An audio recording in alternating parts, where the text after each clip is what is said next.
What is inflation? Inflation is basically the value of your money shrinking over time. But here's the twist. A little bit of shrinking is actually good. About 2 to 3% per year is considered healthy. Why? I'll explain later, but just know it means the economy is growing. People are buying stuff and businesses are making money. Problems arise when there's too much shrinking or too little shrinking. Demand pull inflation. If 5 chickens want pizza, pizza place has 5 pizzas. Perfect. Suddenly, 10 more chickens show up. Now 15 chickens want 5 pizzas. Pizza rare. So pizza guy raises prices. It usually happens when the economy is doing great. People have jobs, unlike me. People have money, unlike you, and they are trying to buy things. But factories can't keep up. Cost push inflation. Now imagine pizza guy wants to keep prices the same. He's a good chicken, but then tomato prices go up, cheese prices go up. Even the pizza box costs more. Pizza guy has 2 choices, make less money or raise prices. Pizza guy is all about his money, so he raises prices. Wage price spiral inflation. Here's where things get spicy. Prices go up. Workers turn to boss, our pay can't keep up with these prices, we're starving. Boss says, fine, here's a raise, but don't blame me when we're all eating shoe leather. Now it costs more to make the same products, so prices go up again. Workers turn to boss. Hey man, we need another raise to afford those shoes for dinner. It's like a chicken chasing its own tail. How we measure inflation. Smart Chickens created something called the Consumer Price Index, or CPI.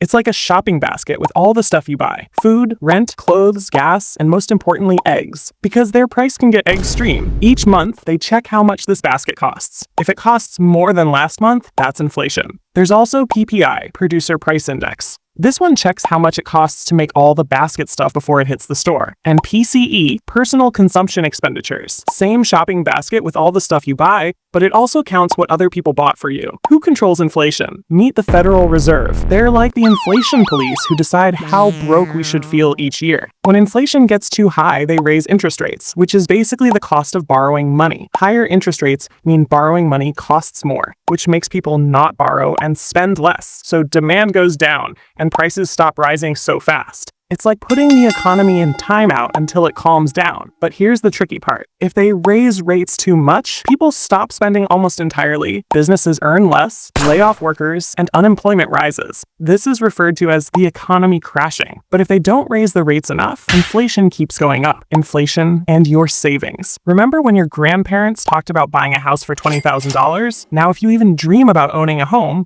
you'll have the FBI break into your rented apartment, slamming you with a $20,000 fine for reckless dreaming. That's inflation. If you put $100 under your mattress and inflation is 5%, next year that $100 only buys $95 worth of stuff. Your money got beaten up while you weren't looking. That is inflation tax. Bank accounts with 1% interest when inflation is 5%, you're losing 4% of your buying power every year. This is why smart chickens don't just save money. They invest it in things that grow faster than inflation. These things are called inflation-fighting investments. 3 good examples are stocks, real estate, and gold. Governments sometimes like a little inflation because it makes their debt cheaper to pay back. If the government owes $100 in 2015 and 100 buys 5 pizza, now in 2025 they pay back $100, but now $100 buys only 1 pizza. They paid back with cheaper money. Why we actually need some inflation. Zero inflation sounds good, right? Wrong. If prices never went up, people would expect it to go down, so they'll wait to buy stuff. Maybe it'll be cheaper next month.